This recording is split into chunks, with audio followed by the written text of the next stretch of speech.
Hi there, it's Alexandra with WTI, and a lot of women really want to find ways in which they can help their hair grow, or in a way in which they can retain their hair's growth. And one of those women, I want to retain my hair's growth, which is the reason why I got this Shea Moisture Jamaican Black Castor Oil Strengthen and Restore Shampoo. It has shea butter, peppermint, and apple cider vinegar. So this shampoo cleanses, but at the same time it nourishes the hair, and it is especially good for natural, chemically processed or heat styled hair. And Jamaican black castor oil is such a popular ingredient because of the many benefits it provides for the hair.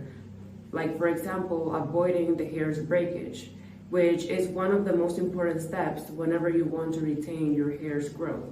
So this shampoo is a very special one because of its amazing ingredients and also because of the type of brand that Shea Moisture is. And if you take a look at the label, you can also see that this shampoo does not contain a lot of ingredients that I personally do not want in my hair.